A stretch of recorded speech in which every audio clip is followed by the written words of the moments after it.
안녕하세요. 반갑습니다. 만약 당신의 생각이 범죄가 된다면, 만약 당신의 재능이 저주가 된다면, 그리고 당신을 지켜야 할 세상이 오히려 당신의 영혼을 사냥하는 포식자로 돌변한다면, 당신은 어디로 도망쳐야 할까요? 여기 할리우드가 가장 사랑했던 천재가 있었습니다. 그 이름은 프랜시스 파머. 그녀의 푸른 눈동자는 시대를 담았고, 그녀의 목소리는 스크린을 압도했습니다. 사람들은 그녀를 제2의 그레타 가르보라 부르며 열광했죠. 그녀는 모든 것을 가진 것처럼 보였습니다. 하지만 세상이 그녀에게 씌워버린 가면이 있었습니다. 미친 여자. 이것이 세상이 만들어버린 그녀의 모습이었습니다. 할리우드 역사상 가장 화려하게 빛났고 가장 처참하게 파괴된 이 여배우의 삶 뒤에는 우리가 상상조차 할 수 없는 거대한 음모와 배신이 도사리고 있었습니다. 이것은 단순한 불행한 이야기가 아닙니다. 사랑이라는 이름으로 딸의 영혼에 족쇄를 채운 어머니, 치료라는 명분으로 인간의 뇌를 도륙한 의사, 그리고 성공이라는 미끼로 그녀의 모든 것을 집어삼킨 할리우드의 거대 시스템. 바로 그녀를 파멸로 이끈 진짜 살인자들의 추적입니다. 오늘 우리는 법의 이름으로 자행된 가장 잔혹한 폭력의 현장으로 들어가 그들이 어떻게 한 인간을 지워버렸는지 그 모든 진실을 목격하게 될 것입니다. 모든 비극의 씨앗은 그녀의 비범함 그 자체였습니다. 1913년 시애틀, 변호사 아버지와 야심 많은 어머니 사이에서 태어난 프랜시스 파머는 태생부터 평범함을 거부하는 아이였죠. 그녀의 어머니, 릴리안 파머. 우리는 이 이름을 반드시 기억해야 합니다. 릴리안은 자신이 이루지 못한 배우의 꿈을 딸에게 투영했고, 딸을 위대한 스타로 만들겠다는 강한 집념에 사로잡혀 있었습니다. 하지만 어린 프랜시스는 어머니의 각본대로 움직여주는 순종적인 인형이 아니었습니다. 프랜시스는 어린 시절부터 남다른 아이였습니다. 인형놀이 대신 두꺼운 책을 파고들었고 순종적인 소녀가 되기보다는 세상에 날카로운 질문을 던지는 아이였죠. 그녀의 비범함이 처음 세상에 알려진 것은 고작 16살 때의 일입니다. 전국 학생 장문 대회에서 신은 죽었다라는 에세이를 응모합니다. 이 글에서 맹목적인 신앙을 비판하고 이성적 사고의 중요성을 역설했습니다. 결과는 우승이었습니다. 하지만 이 우승은 영광과 동시에 위험한 아이라는 첫 번째 낙인을 찍어버리고 맙니다. 보수적인 지역사회는 충격에 빠졌고 어린 소녀는 그때 처음 깨달았을 겁니다. 자신의 생각이 때로는 얼마나 큰 용기를 필요로 하는지를 말이죠. 맹목적인 믿음보다 인간의 이성을 믿었던 독립적인 영혼의 선언이었지만 대가는 혹독했습니다. 지역 교회는 무신론자 마녀라 비난했고 보수적인 사회는 차가운 시선을 보냈습니다. 이때 그녀를 보호해야 할 어머니 릴리안은 어떤 반응을 보였을까요? 그녀는 딸의 용기를 무시하고 자신의 원대한 계획에 흠집을 낼까 두려워했습니다. 이것이 바로 훗날 딸의 목에 족쇄를 채우게 될 비뚤어진 사랑의 시작점이었습니다. 대학에서 연기를 공부하며 재능은 누구도 막을 수 없는 불꽃처럼 타올랐습니다. 무대 위에서 완전히 다른 사람이 되었고 관객들은 그녀의 카리스마에 압도당했죠. 결국 할리우드의 거물 파라마운트 눈에 띄게 됩니다. 1935년 프랜시스는 파라마운트와 7년 계약을 맺습니다. 그것은 꿈의 입성이었지만 동시에 영혼을 담보로 한 위험한 거래이기도 했습니다. 프랜시스는 할리우드라는 거대한 시스템에 대하여 막연한 불안감을 안고 있었지만 더 큰 무대의 열망으로 뉴욕행 기차에 몸을 싣게 되죠. 할리우드는 그녀에게 모든 것을 약속하는 듯했습니다. 데뷔작부터 평단의 극찬을 받았죠. 그녀는 아름다웠고 똑똑했으며 무엇보다 스크린을 장악하는 압도적인 재능을 가졌으니까요. 하지만 할리우드가 원했던 것은 살아있는 배우가 아니었습니다. 그들이 원한 건 스튜디오의 입맛대로 움직여주는 예쁘고 순종적인 인형이었을 뿐입니다. 스튜디오는 배우의 사생활, 연애, 심지어 생각까지 통제하며 완벽하게 조작된 이미지를 대중에게 팔았죠. 그들이 프랜시스에게 원했던 것은 단 하나, 백치미를 가진 금발의 섹스 심벌이었습니다. 하지만 프랜시스는 그들의 각본을 찢어버립니다. 스튜디오가 주최하는 위선적인 파티를 경멸했고 가십을 위한 인터뷰를 거부했습니다. 대신 급진적인 사상을 가진 작가 클리포드 오데츠와 사랑에 빠지고 공산주의 연극에 출연하며 자신의 목소리를 냈죠. 이때 파라마운트의 수뇌부들은 분노했습니다. 수백만 달러를 투자한 상품이 감히 주인의 통제를 벗어나 스스로 생각하고 저항을 하기 시작한 겁니다. 이때부터 파라마운트는 프랜시스 죽이기가 교묘하게 시작됩니다.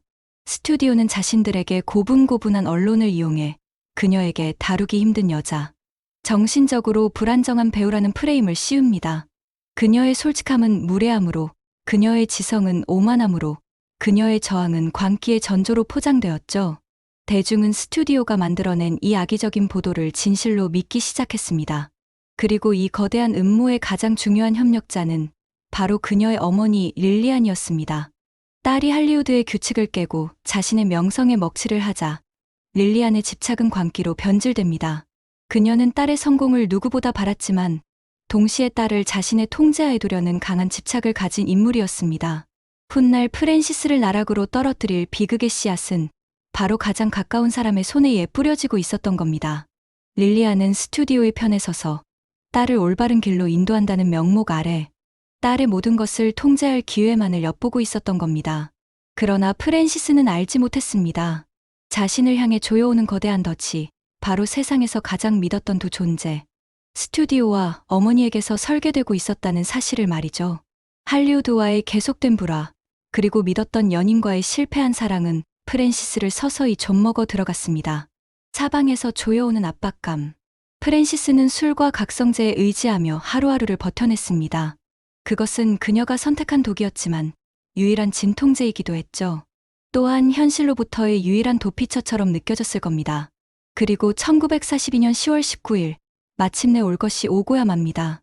당시 전쟁 시기에서 등화관제 명령을 어기고 전조등을 켜고 운전하던 프랜시스는 경찰의 정지 명령에 불응합니다. 이어진 추격전과 체포. 이것은 그녀를 기다리던 하이에나들에게 완벽한 사냥의 명분을 제공했습니다. 단순한 음주운전으로 끝날 수 있었던 사건. 하지만 이미 그녀를 문제아로 낙인 찍은 경찰과 언론에게 이것은 아주 좋은 먹잇감이었습니다. 체포 과정에서 그녀는 격렬하게 저항했습니다. 다음 날 신문은 광란의 여배우, 경찰 폭행하며 난동이라는 자극적인 헤드라인으로 도배됩니다. 하지만 여기엔 교묘하게 감춰진 진실이 있었습니다. 당시 그녀를 체포했던 경찰은 여배우임을 알자마자 모욕적인 언사를 퍼부었고 그녀의 저항은 이것에 대한 반응이었습니다. 하지만 언론은 이 모든 맥락을 거세하고 오직 미친 여자의 폭력성만을 대서특필했죠. 대중은 그녀의 저항을 광기의 증거로 받아들였습니다. 이것은 스튜디오와 언론이 합작한 완벽한 여론 재판이었습니다. 하지만 진짜 사냥은 법정에서 시작되었습니다. 판사 앞에 선 프랜시스는 자신을 정신병자 취급하는 세상에 마지막으로 절규합니다. 당신들이 뭔데 날 판단해. 나한테 이럴 권리 없어. 라고 말하며 분노를 이기지 못하고 판사를 향해 잉크병을 던지고 맙니다. 이것이 바로 그녀의 인생을 나락으로 떨어뜨리는 결정적 한 방이었습니다. 그녀의 어머니 릴리안은 이 순간을 놓치지 않았습니다. 릴리안은 법정에서 눈물을 흘리며 내 딸은 병들었습니다. 제발 딸을 치료할 수 있게 도와주세요. 라고 호소합니다. 이것은 딸에 대하여 완벽한 소유권을 법적으로 인정받기 위한 치밀하게 계산된 연기였습니다. 릴리안은 딸의 성공을 통해 대리만족을 느끼려 했지만 정작 딸의 독립적인 자아는 단 한순간도 인정하지 않았습니다. 그녀가 원한 것은 성공한 딸이 아니라 자신이 통제할 수 있는 성공한 딸이었죠. 딸이 자신의 통제를 벗어나자 릴리안은 치료라는 이름으로 딸의 감금을 선택합니다. 그녀에게 딸의 정신건강은 중요하지 않았습니다. 오직 자신의 통제권을 되찾는 것이 유일한 목표였던 겁니다. 판사는 이미 스튜디오와 언론이 만들어 놓은 광녀 프랜시스라는 이미지에 따라 기다렸다는 듯이 그녀를 정신병원에 강제 입원시킵니다. 프랜시스는 자신의 변호사조차 선임할 권리를 박탈당한 채 그렇게 지옥의 문턱으로 끌려 들어갔습니다. 그녀가 처음 갇힌 곳은 사설 요양원이었습니다. 하지만 그곳에서 치료라는 이름의 끔찍한 고문을 경험하게 됩니다. 바로 인슐린 쇼크 요법이었습니다. 이것은 환자에게 다량의 인슐린을 주사해 의도적으로 저혈당 쇼크와 극심한 경련을 일으키는 방식입니다.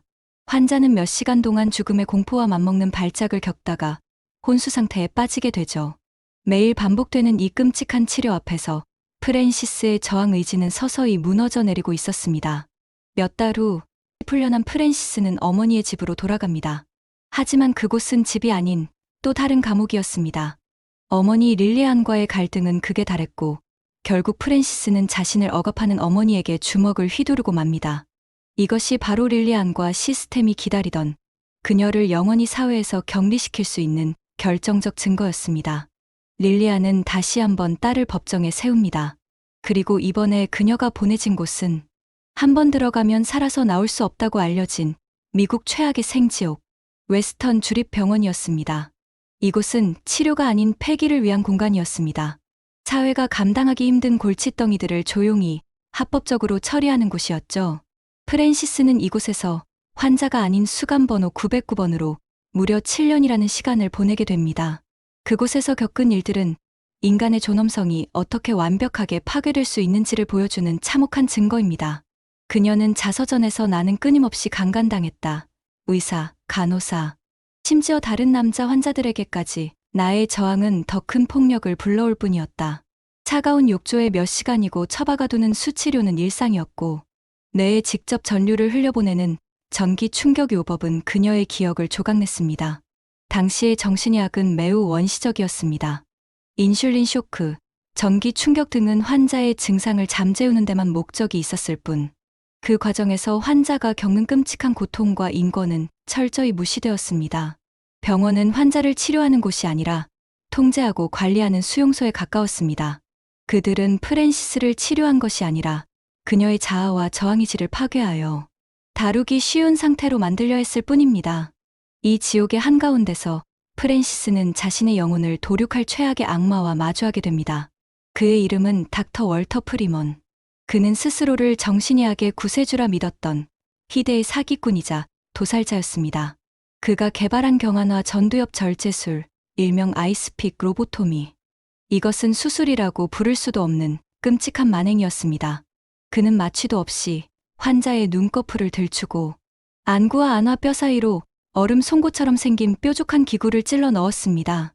그리고 망치로 아이스픽 손잡이를 내리쳐 두개골을 뚫은 뒤 매의 전두엽 신경을 끊어버렸죠.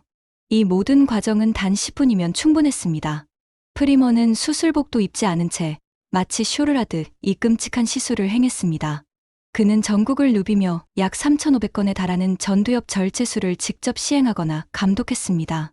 프리먼에게 환자는 연구 대상이나 치료의 대상이 아니었습니다. 자신의 명성과 부를 쌓기 위한 실험 재료였을 뿐이죠. 그는 자신의 시술이 얼마나 많은 사람을 식물인간으로 만들었는지 침묵했습니다. 다만 프리먼은 정신의학의 혁명가라는 명성과 막대한 부만 있을 뿐입니다. 그는 환자의 고통을 발판 삼아 자신의 성공을 쌓아 올린 의사 가운을 입은 악마에 불과했습니다. 1950년대 효과적인 항정신병 약물이 개발되면서 그의 야만적인 시술은 설 자리를 잃었고 결국 환자 사망 사건으로 의사 면허를 박탈당하며 의료계에서 퇴출되었습니다. 프랜시스는 훗날 자신이 바로 이 끔찍한 로보토미의 희생자였다고 주장했습니다. 물론 병원 측과 프리먼의 기록 어디에도 프랜시스 파머의 이름은 공식적으로 남아있지 않습니다. 하지만 수많은 정황 증거들이 이 끔찍한 의혹을 뒷받침합니다.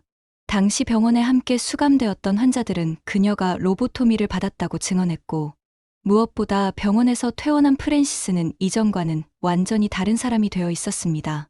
상상을 해볼까요? 정신이 멀쩡한 상태로 뾰족한 쇠붙이가 당신의 눈을 통해 뇌를 파고드는 그 순간을 그녀의 마지막 남은 저항 의지와 창의력, 빛났던 지성은 그렇게 망치 소리와 함께 잔인하게 파괴되고 말았던 겁니다. 할리우드와 그녀의 어머니가 시작한 이 영혼 사냥은 월터 프리먼이라는 악마 같은 의사의 손에서 가장 끔찍한 방식으로 완성되었습니다. 1950년, 7년 만에 세상으로 돌아온 프랜시스는 더 이상 존재하지 않았습니다. 그녀의 육체 안에는 과거에 빛나던 영혼이 살았던 흔적만이 희미한 유령처럼 떠돌고 있었죠. 그녀의 눈빛은 텅 비어 있었고 목소리는 감정을 잃었습니다. 한때 스크린을 압도하던 카리스마는 온데간데 없었고 복잡한 대화를 이어나가는 것조차 힘들어했습니다. 이것이 바로 로보토미가 남긴 끔찍한 후유증이었습니다. 그렇다면 그녀를 파멸로 이끈 자들은 어떻게 되었을까요? 어머니 릴리안은 마침내 통제 가능한 딸을 되찾았지만 그 딸은 이미 영혼이 없는 껍데기일 뿐이었습니다. 릴리안은 자신의 행위를 끝까지 정당화하며 살았습니다. 할리우드는 골칫덩어리 배우를 완벽하게 제거하고 그녀의 비극을 가십거리로 소비하며 이익을 챙겼습니다. 그들은 그녀의 추락에 어떠한 책임도 지지 않았죠. 닥터 프리먼은 수천 명의 뇌를 파괴한 대가로 부와 명예를 누렸습니다. 프랜시스는 모든 가해자들의 기억 속에서 잊혀진 채 인디애나폴리스의 호텔에서 세탁부로 일하며 생계를 이어갔습니다. 사람들은 그녀의 초라한 모습을 보며 수군거렸습니다. 아무도 그녀가 왜 그렇게 되었는지, 무슨 일이 있었는지 물으려 하지 않았습니다. 그녀의 비극은 사회 전체의 거대한 침묵과 방관 속에서 철저히 외면당했습니다. 그렇게 잊혀져 가던 1958년, 기적처럼 마지막 기회가 찾아옵니다. 한 지역 방송국이 그녀의 이름으로 TV쇼, 프랜시스 파머 프리젠츠의 진행을 맡긴 겁니다. 카메라 앞에 다시 선 그녀의 모습은 위태로웠습니다. 생방송 도중 갑자기 말을 멈추거나 술에 취해 횡설수설하는 모습이 그대로 전파를 탔죠. 하지만 역설적이게도 시청자들은 그녀의 망가진 모습에 열광했습니다. 그것은 완벽하게 포장된 스타들에게서는 볼 수 없었던 생생한 그대로의 인간적인 모습이었던 것이죠. 결국 그녀의 불안정한 상태와 알코올 중독은 점점 심해졌고 쇼는 6년 만에 막을 내립니다. 다시 한번 세상에서 버려진 그녀는 깊은 절망 속으로 가라앉았습니다. 1970년 8월 1일 프랜시스 파머는 식도암으로 56세의 나이에 인디애나폴리스의 병실에서 홀로 숨을 거둡니다. 그녀의 곁을 지킨 사람은 아무도 없었습니다. 한 시대의 가장 빛나는 별은 그렇게 아무도 주목하지 않는 어둠 속으로 완전히 사라져버렸습니다. 그러나 육체는 죽었지만 그녀의 이야기는 죽지 않았습니다. 그녀가 죽고 난 뒤 그녀가 남긴 자서전이 출판되고 그녀의 삶을 재조명하는 영화와 책들이 쏟아져 나왔습니다. 세상은 비로소 자신들이 침묵하고 방관했던 진실과 마주하게 된 겁니다. 프랜시스 파머는 우리에게 묻습니다. 과연 누가 진짜 미친 사람이었냐고. 자신의 생각을 말하는 것이 광기라면 그 생각을 억압하기 위해 한 인간의 뇌를 도려내는 행위는 과연 정상이라고 말할 수 있는 것일까요? 그녀를 파멸시킨 것은 미친 여자라는 정신병이 아니었습니다. 다름을 용납하지 못하는 사회의 편협함, 인간을 상품으로만 여기는 할리우드 시스템의 탐욕, 그리고 사랑이라는 이름으로 자행된 이기적인 집착. 수많은 사람의 뇌를 파괴한 대가로 이악의 선구자 행세를 하며 부를 챙기는 의사. 바로 이들의 모든 광기가 그녀를 죽인 진짜 살인자였습니다. 그녀를 파멸로 이끈 자들은 단죄받지 않았습니다. 이것이 바로 이 이야기의 가장 끔찍하고 소름 끼치는 진실입니다. 오늘날에도 여전히 정상의 궤도를 벗어난 이들에게 가해지는 보이지 않는 폭력과 낙인은 계속되고 있습니다. 프랜시스 파머의 진짜 복수는 그녀를 잊지 않고 그녀의 목소리를 기억하는 것. 그것이 바로 그녀가 우리에게 남긴 꺼지지 않는 유산입니다. 프랜시스 파머는 스스로 빛을 잃어 추락한 별이 아니었습니다. 세상이 그녀의 빛을 감당하지 못해 억지로 그 빛을 꺼버린 것이었죠. 가장 위험한 광기는 한 사람의 내면이 아닌 다수의 이름 뒤에 숨어있는 시스템의 광기라는 것을 말입니다. 그녀의 진짜 복수는 우리가 그녀를 잊지 않는 것입니다. 시청해 주셔서 감사합니다.